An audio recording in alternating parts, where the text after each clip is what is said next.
Hermanos, bienvenidos por esta reunión de oración en este momento especial y vamos a tener algunos temas. El primero lo encontramos en Malaquías capítulo 1, los versículos 1 al 5. ¿De qué se habla en Malaquías capítulo 1, versículos 1 al 5? Dios no hace acepción de personas, nos dice que Él no cambia. Miren ustedes el capítulo 3, versículo 6. Porque yo, Jehová, no cambio. Por esto, hijos de Jacob, no habéis sido consumidos. Eso que no cambia significa que Dios es inmutable. Recuerden cuando Nínive se arrepintió, Dios no cambió. Él dice en el Nuevo Testamento, los de mi derecha son benditos y los de la izquierda son malditos. Entonces, ¿dónde estaba Nínive? En la izquierda, pero ellos decidieron cambiarse, se arrepintieron y ya no siguieron esa vida, sino que buscaron a Dios. Ayunaron, oraron, rogaron, lloraron delante del Señor y Dios los perdonó. Dios no cambia. En este lado Dios siempre ama y en este lado Dios siempre aborrece. Bien, ¿qué pasó con Esaú y qué pasó con Jacob? Jacob se arrepintió, pero Esaú nunca se arrepintió. Esaú quiso vivir siempre opuesto a Dios. En el Nuevo Testamento, el caso de Judas. Judas se condenó. Él nunca buscó a Dios. Él se mantuvo en sus delitos y pecados, nunca se arrepintió. El día miércoles en el estudio bíblico decíamos que Pedro le negó al Señor 3 veces, pero él se arrepintió. Él se arrepintió y Dios lo perdonó. Entonces, dice el versículo 2, yo os he amado, dice Jehová, y dijisteis, ¿en qué nos amaste? Este es un cuestionamiento. ¿No eres Esaú hermano de Jacob? Dice Jehová, y amé a Jacob y a Esaú aborrecí. Esto no significa que Esaú estaba elegido para condenación, sino él no se arrepintió. Jacob fue aceptado y Esaú fue rechazado. ¿Por qué? Porque él quiso seguir en el grupo de los perdidos. Pero en cambio, Jacob, sí, recuerdan aquella noche cuando él luchó con un ángel y Dios lo perdonó. Eso dice el versículo 2, el verso 3, y a Esaú aborrecí. ¿Y qué hizo con Esaú, que es Edom? Y convertí sus montes en desolación y abandoné su heredad para los chacales del desierto. Cuando Edom dijere, nos hemos empobrecido, pero volveremos a edificar lo arruinado, así ha dicho Jehová de los ejércitos, ellos edificarán y yo destruiré, y les llamarán territorio de impiedades y pueblo contra el cual Jehová está indignado para siempre. Dios también estaba indignado con Nínive, pero Nínive se arrepintió. Este pueblo de Esaú o Edom nunca se arrepintieron. Cuando ellos fueron derrotados y cuando fueron destruidos, no quedó ni uno. En cambio, el pueblo de Israel con sus 12 tribus se mantienen intactos hasta hoy. Ellos están dispersos por todo el mundo. Una parte de ellos han vuelto a su territorio, pero en el tiempo del fin todos se volverán allá y también todo Israel se volverá a Dios. Quiere decir que se van a arrepentir de sus pecados, de sus maldades. Conclusión, hermanos, este es un tema importante. La salvación está dispuesta para todos y hay muchos textos, el más conocido, porque de tal manera amó Dios al mundo, a los habitantes del planeta Tierra. ¿Para qué? para que todo aquel que en Él cree no se pierda, mas tenga vida eterna. ¿Recuerdan ustedes cuando el hijo pródigo se fue a despilfarrar todo lo que su padre le dio? Él, cuando se quedó sin nada, entonces buscó a su padre y regresó, pero él se arrepintió. Él tomó la decisión de volver a su padre y su padre con amor le recibió. Cada persona decide en su corazón seguir a Cristo o también decide rechazarlo. En el caso de Esaú, él decidió en su corazón nunca amar a Dios, nunca conocerlo, nunca seguirlo. Vivió en rebelión. En cambio Jacob, que su nombre significa engañador, él sí se arrepintió y Dios lo perdonó. Él ama a todos, pero lamentablemente no todo el mundo ama a Dios. La salvación está dispuesta para todos, pero cada persona tiene que decidir seguir a Cristo o también decide sencillamente rechazarlo. Terminemos leyendo Juan 3:18. San Juan, el capítulo 3, el verso 18.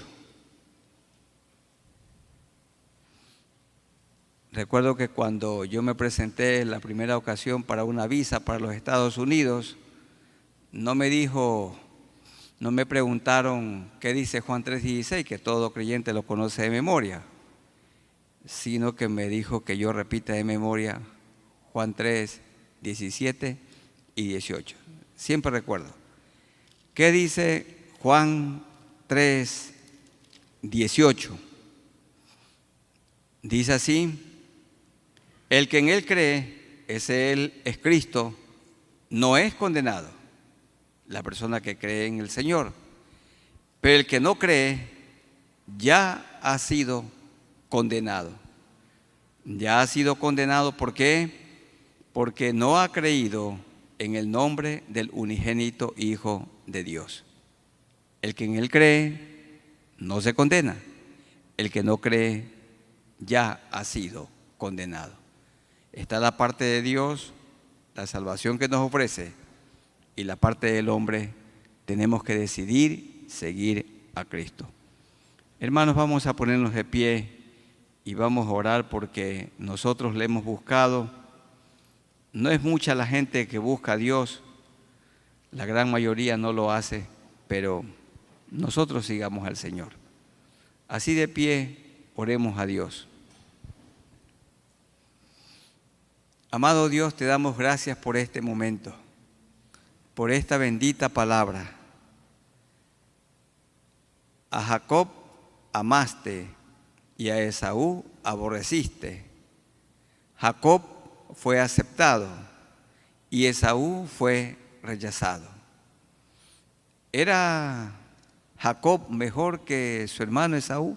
No, porque él también hizo cosas muy malas. Él engañó a su hermano, también engañó a Labán, y su nombre significa engañador. Pero la diferencia entre Jacob y Esaú, el profano, es que Jacob se arrepintió.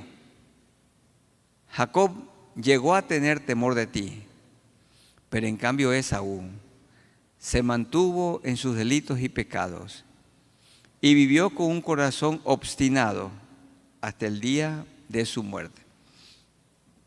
Gracias, Señor, porque tú sensibilizaste nuestro corazón y nosotros te hemos buscado a ti.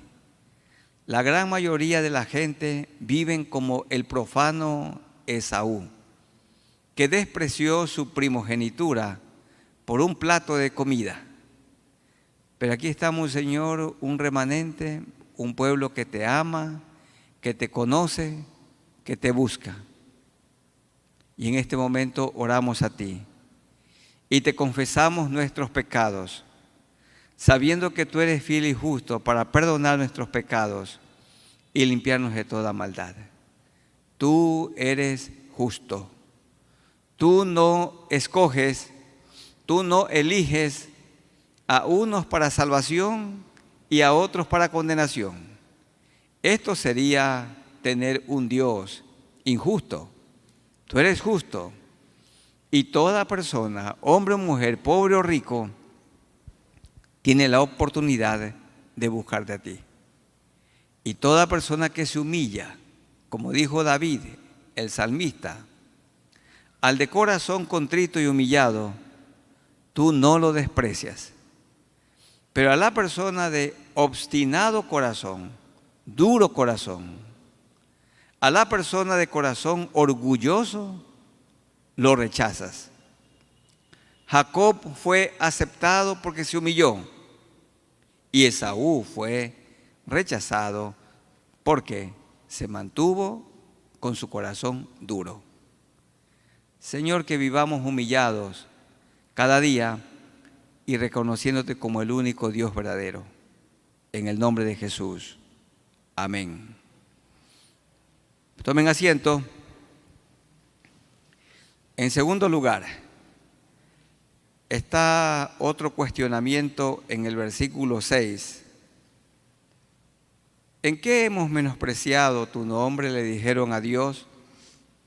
Dice el verso 7, en que ofrecéis sobre mi altar pan inmundo, y dijisteis, ¿en qué te hemos deshonrado?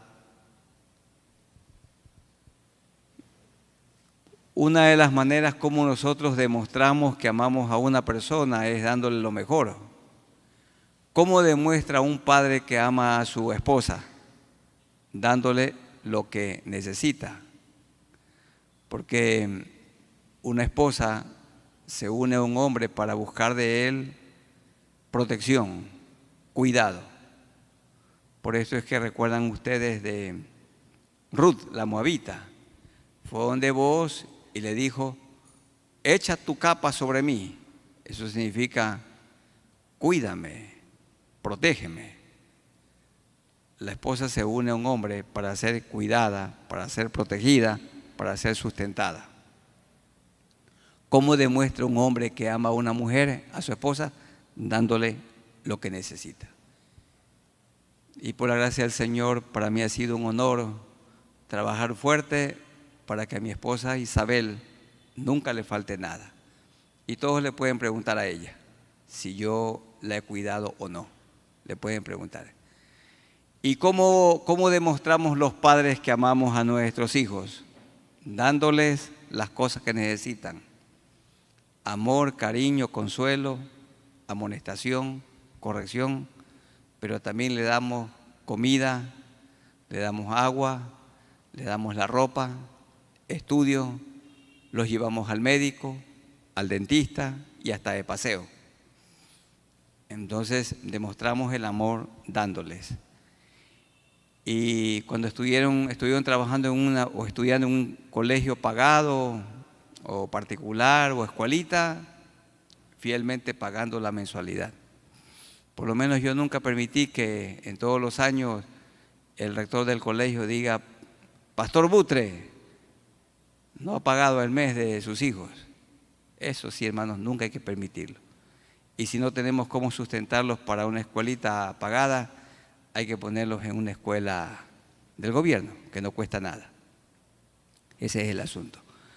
Pero no debemos permitir que tengan que llamarnos la atención porque no se paga. Eso sí es muy triste y también vergonzoso. Bueno, ¿cómo demuestra un padre y una madre que ama a su hijo? Dándole lo mejor. Pero a Dios no lo estaban honrando los sacerdotes. Dice el versículo 8, y cuando ofrecéis el animal ciego para el sacrificio, no es malo. Asimismo, cuando ofrecéis el cojo o el enfermo, no es malo. Preséntalo pues a tu príncipe, al alcalde, al gobernador, al prefecto, al presidente de la república. Preséntalo a tu príncipe. ¿Acaso se agradará de ti o le serás acepto? Dice Jehová de los ejércitos. Y se añade en el versículo 13, no solamente que estaban presentando lo cojo lo ciego, lo enfermo, sino también lo hurtado, lo robado. Así dice el verso 13. Habéis además dicho, oh, qué fastidio es esto, y me despreciáis, dice Jehová de los ejércitos, y trajisteis lo hurtado, lo cojo, lo enfermo, y presentasteis ofrenda. ¿Aceptaré yo eso de vuestra mano? Dice Jehová. Maldito el que engaña, el que teniendo machos en su rebaño o animales gordos, promete y sacrifica a Jehová lo dañado. Porque yo soy gran rey, dice Jehová de los ejércitos, y mi nombre es temible entre las naciones. Hermanos, ¿qué es presentar a Dios lo cojo, lo ciego, lo enfermo? Y dice el versículo 13, lo robado. ¿Qué es? Significa presentar a Dios cosas mal preparadas y no hacerlo de corazón. Los que son maestros de un grupo discipulado, el domingo para dirigir su grupo cualquier día de la semana, sin ninguna preparación, presentarse delante del grupo de discípulos de Cristo, eso es presentarle a Dios lo ciego, lo cojo, lo dañado. Un músico que se presenta delante de Dios sin ensayar es presentar lo ciego. Le hemos dicho siempre que todo culto, toda reunión, por pequeña que sea, siempre tiene que haber un ensayo. Todo demanda preparación.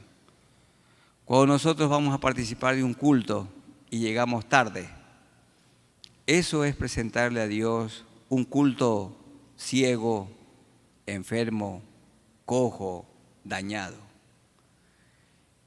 Y hay que decirlo también con tristeza, hay personas que desperdician toda su vida y ya cuando están cerca de morir y tienen cerca de 90 años o de 100, entonces dicen, Señor, aquí estoy, te entrego mi vida a ti. Y han desperdiciado toda su vida. Eso es presentarle a Dios, ¿cómo sería ya? Lo enfermo, ya lo gastado. Pero qué bonito es entregarle la vida al Señor desde la juventud. Y yo no estoy diciendo que no tenemos que predicarle el Evangelio a los ancianos. Miren que no digo eso. Lo que estoy diciendo es que no hay nada mejor como que los niños y los jóvenes le dediquen su vida a Dios. No lo cojo, ya uno anciano anda cojo, anda ciego y anda enfermo. Por eso usamos lentes y todo, porque ya no vemos bien. Pero Dios recibe la vida de una persona en su ancianidad que le busca a Él. Un himno se cantaba antiguamente entre los jóvenes y era, da lo mejor al maestro, a Dios, tu juventud, tu vigor. No hay nada mejor como esto. Y aquí hay hermanos que le conocieron al Señor cuando eran pequeños, cuando eran jóvenes, hoy ya adultos y hasta ancianos. Y esa es una buena cosa. Dios no se agrada entonces de algo mal preparado. Lo mejor del tiempo, lo mejor de los dones, lo mejor de los talentos, todo para Dios. Dice, ¿aceptaré yo esto de vuestra mano? De ninguna manera. Los hermanos maestros que están preparando ahora el coro dicen que toda persona puede cantar. Pero yo sí creo que hay personas que tienen una voz para cantar. Y también hay otros que tienen el talento de tocar un instrumento. Pero no hay que confiarse. De igual se demanda preparación, ensayo para ofrecerle a Él lo mejor y no lo menospreciable. Entonces vamos orando a Dios para que le presentemos siempre a Él lo mejor de todo lo que tenemos. Aquí en nuestro pueblo se suele decir que un niño creció a la buena de Dios. A la buena de Dios es que la madre lo abandonó, se fue a España y el padre murió, o el padre es alcohólico, y dice, ¿cómo creció este niño? Ay, a la buena de Dios. Hermanos, nunca más digamos eso, porque a la buena de Dios es lo mejor. Yo crecí a la buena de Dios. Mis padres me cuidaron desde pequeño. Mi madre nunca me dejó ni un minuto, ni mi padre me dio todo lo que yo necesitaba. Y siempre vi en ellos un ejemplo a seguir. Así que yo crecí, por la gracia de Dios, a la buena de Dios. Y algunos de ustedes también han tenido ese honor de crecer a la buena de Dios. Y crecí en el contexto del templo a la buena de Dios. Pero ¿qué piensa el mundo en cuanto a la buena de Dios? Ay, haga lo que pueda. No, a la buena de Dios es lo mejor, lo sublime, lo máximo. Hermanos, oremos al Señor. Nos entristece, Señor, este pasaje. Habían pasado como 100 años de la reconstrucción del templo y el avivamiento se había apagado. Y ahora los sacerdotes estaban sacrificándote lo ciego, lo cojo, lo enfermo, lo dañado, lo hurtado, lo robado para ti. Y tú dijiste, ¿aceptaré yo eso de vuestra mano? Dijiste, no lo aceptaré.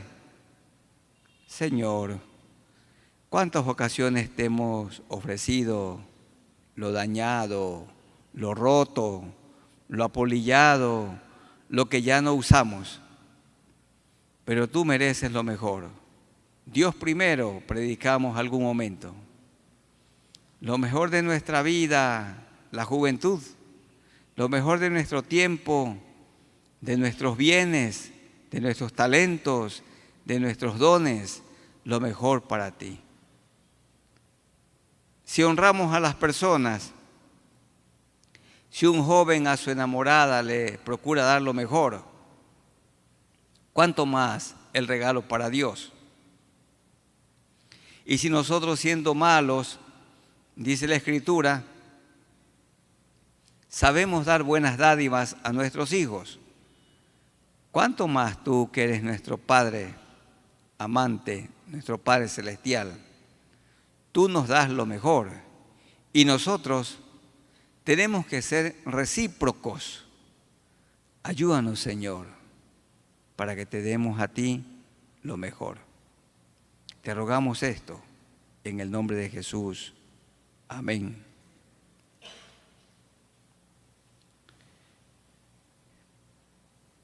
Bien, hermanos, en los versículos 10 hasta el 16 del capítulo 2, ¿qué estaba pasando? Los sacerdotes se estaban divorciando de sus mujeres, de su mujer original, de la única, y estaban enamorándose de mujeres paganas, de jóvenes, mujeres jóvenes. De esto habla también Nehemías. Entonces abandonaban a la mujer de su juventud y se casaban con una más joven y pagana. ¿Y qué dice el Señor? Versículo 13 del capítulo 2. Y esta otra vez haréis cubrir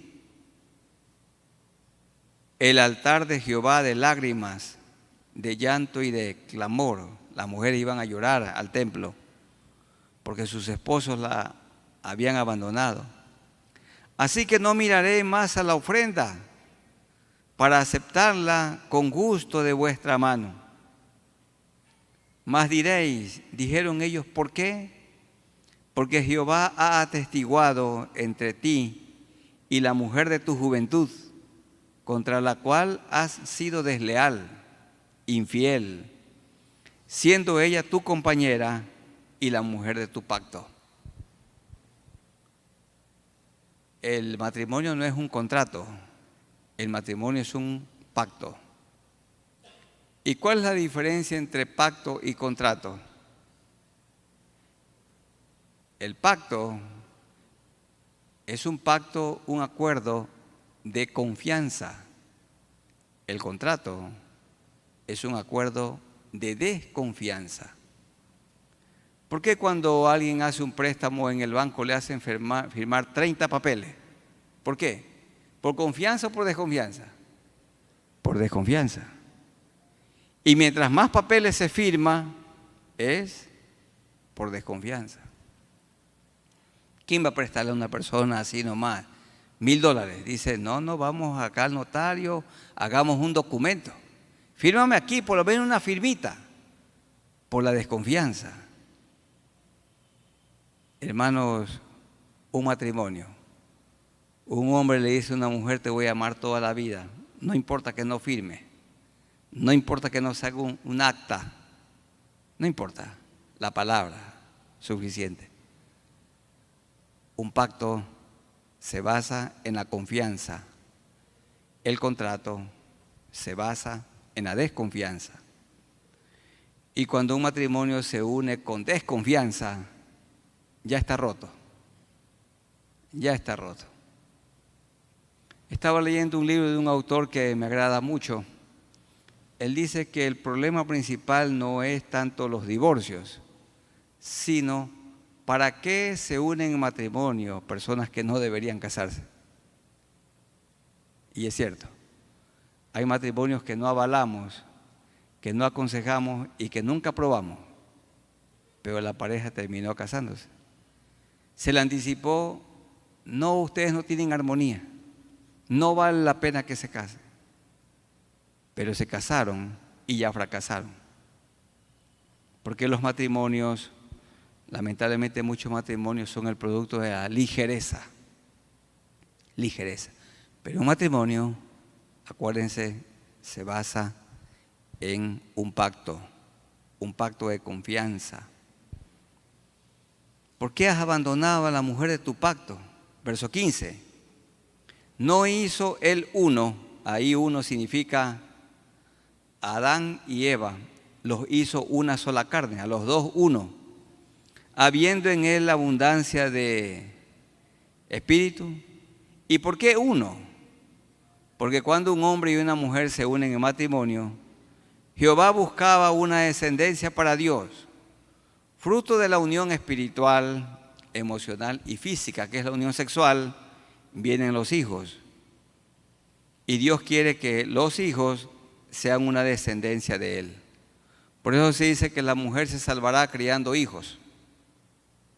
Hermanas queridas y a las señoritas, a las hijas hay que enseñarles que su tarea más noble es criar a los hijos. Nada como dedicarle el tiempo a su formación espiritual. Yo les he contado que yo soy el producto de una madre piadosa que me tomó en sus brazos desde cuando nací. Me llevó 9 meses en su vientre y nunca me descuidó. Y mi padre proveyendo para lo que necesitábamos todos. Entonces, si yo no hubiera tenido una madre piadosa y un padre piadoso como los que tuve, perdido estuviera como los jóvenes, como mis contemporáneos. Muchos de mis amigos del colegio, de la universidad, algunos, la mayoría de ellos viven en sus delitos y pecados y otros ya están 2 metros bajo tierra. Murieron en sus vicios y en sus pecados. Pero el papá y la mamá que se dedican o que se dedican a la formación espiritual de sus hijos, dice allí, y buscaba una descendencia para Dios. Guardaos pues en vuestro espíritu y no seáis desleales para con la mujer de vuestra juventud. Respóndame a una pregunta. Cuando se produce un triste divorcio y esa pareja tiene 3 hijos, ¿quiénes sufren las consecuencias? Los hijos. Los hijos son las víctimas. Son 3 víctimas. Y los padres, sus victimarios. Eso está diciendo aquí. Porque buscaba una descendencia para Dios. Guardaos pues en vuestro espíritu y no seáis desleales para con la mujer de vuestra juventud. Porque esos hijos quedan desamparados. No es lo mismo un hijo y una hija crecer sin papá. Y en algunos casos ni saben los muchachos quién es el papá. Y eso sí que es triste. Hermanos, nunca usted, cuando alguien le diga así que la madre ha hecho de padre y madre, eso es falso. Una madre solo puede ser mamá y el padre no puede ser mamá, solo puede ser papá. Dios quiere que los dos, el papá y la mamá, críen a sus hijos para Dios. Y aquí les dice: no seáis desleales para con la mujer de vuestra juventud. Los jóvenes que están aquí son solteros. Tienen que pensar bien y buscar a Dios. Porque Jehová Dios de Israel ha dicho, verso 16, que Él aborrece el divorcio o el repudio. Él lo aborrece, así como aborreció a Esaú por su pecado.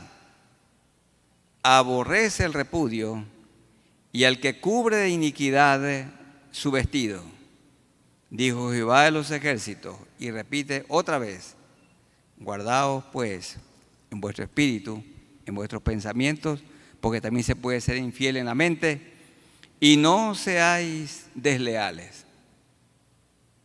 ¿Qué promueve Dios? El matrimonio. ¿Qué promueve Dios? La fidelidad. ¿Qué promueve el Señor? Que la pareja tenga hijos, pero que los críen para Dios. Pero también es válido que diga en este momento que el divorcio no es un pecado imperdonable. La sangre de Cristo limpia de todo pecado y de toda maldad. Pero hasta la muerte predicaré y enseñaré: nada es mejor que la pareja viva junta y que críen a sus hijos para Dios. Vamos orando para que Dios tenga misericordia de nosotros, de mí también en primer lugar, y de ustedes aquí presentes. Entonces vamos a estar de pie y sigamos en este tiempo de clamor, en esta hora de oración. Vamos orando a Dios.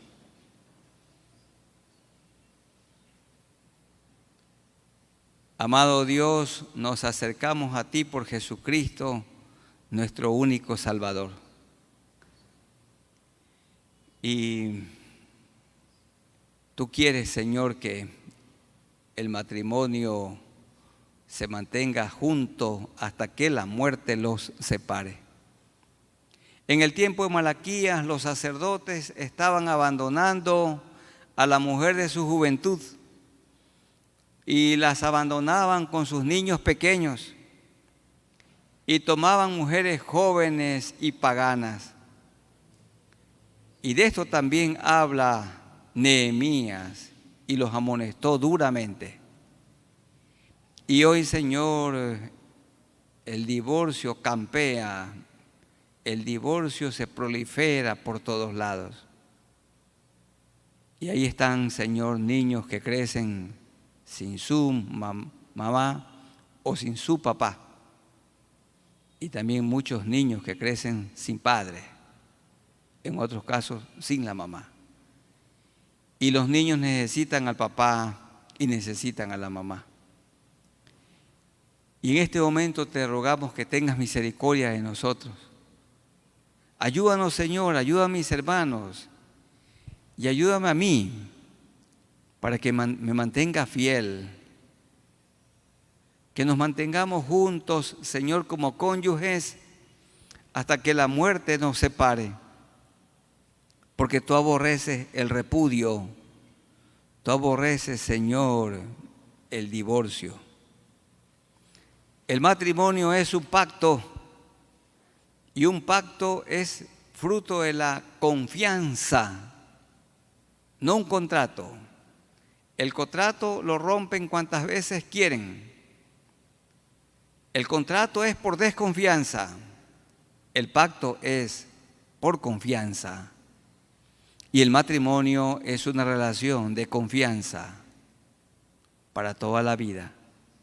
Ayúdanos. Ten misericordia de nosotros, Señor. Ten misericordia de mí.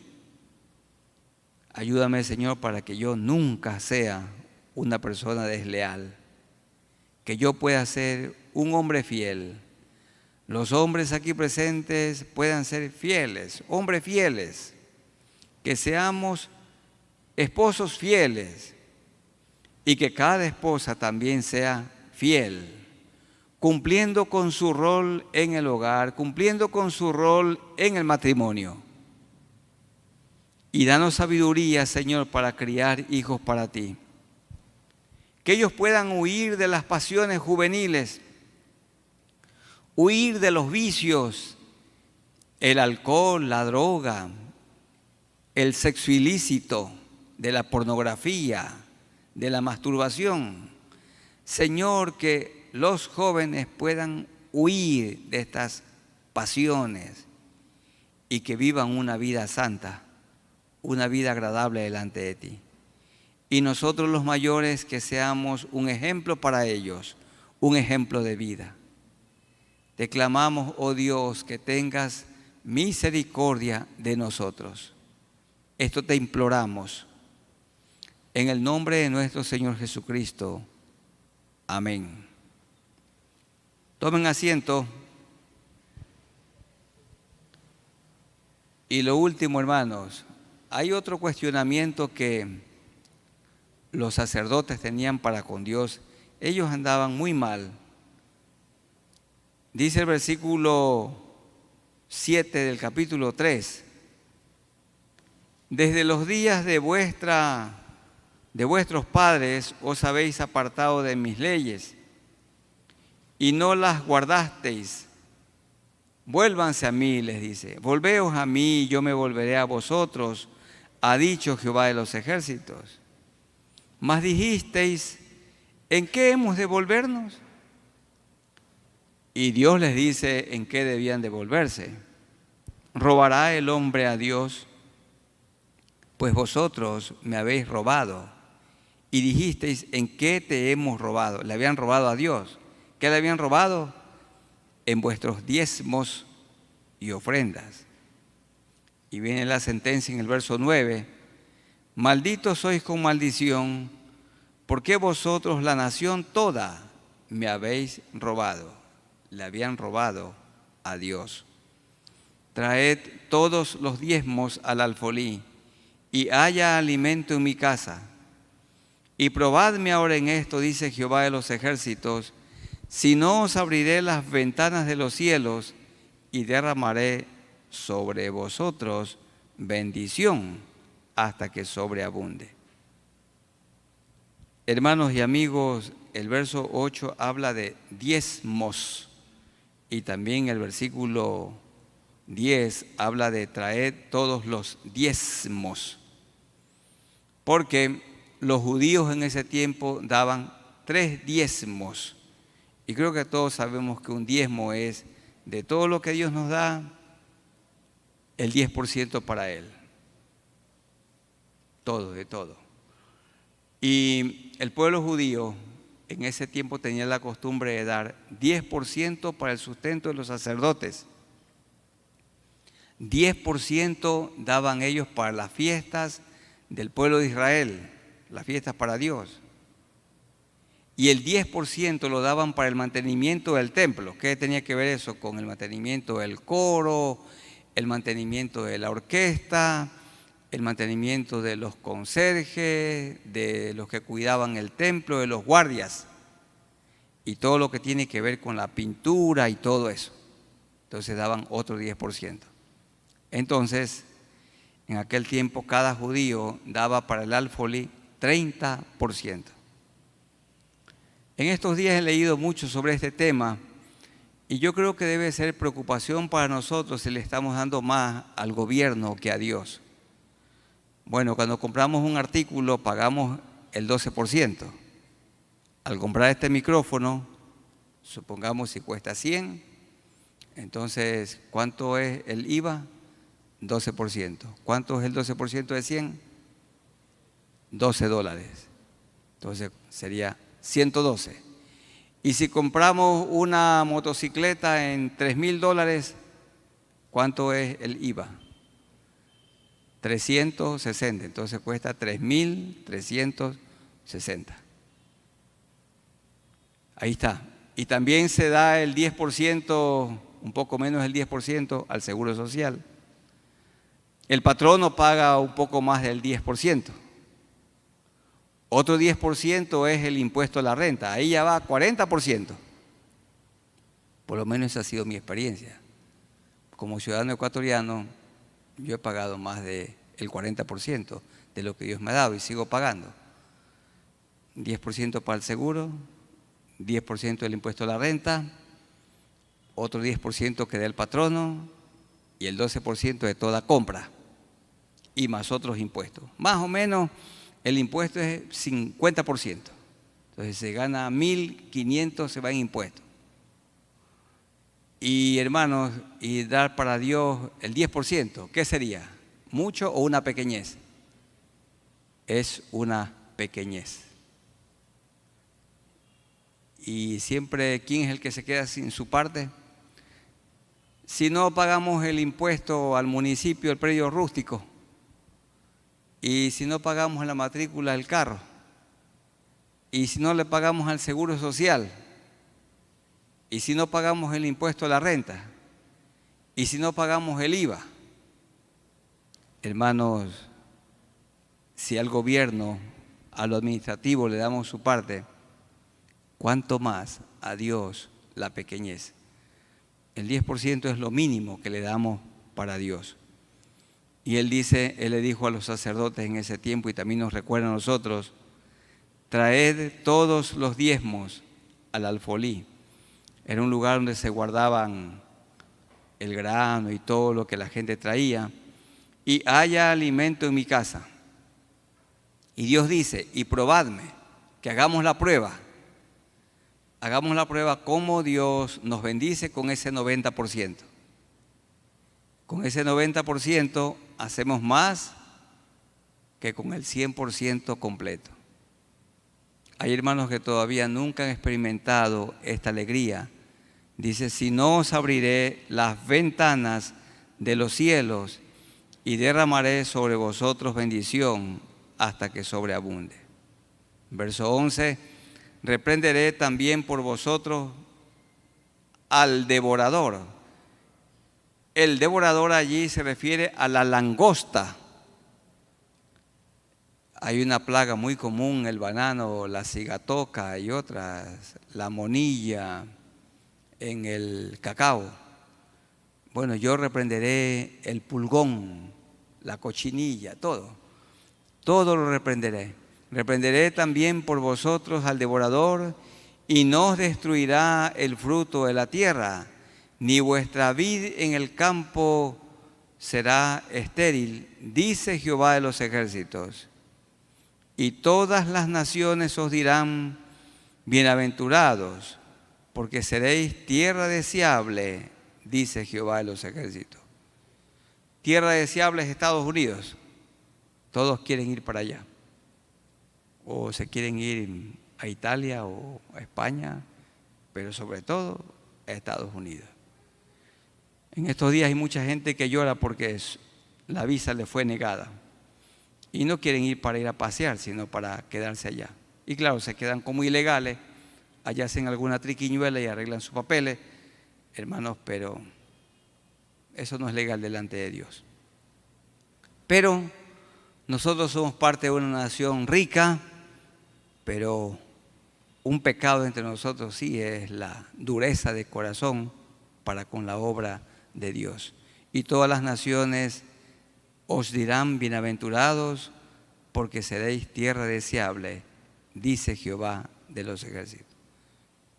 El Nuevo Testamento no habla así tan explícitamente como el Antiguo sobre el diezmo, pero sí dice claramente, Jesús dijo que esto hay que ser misericordiosos, fe y tener misericordia, sin dejar de dar el diezmo para Dios, dice Mateo 23, 23.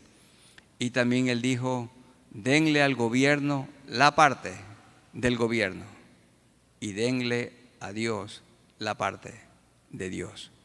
Cuando uno compra un artículo, la parte del gobierno, ¿cuál es?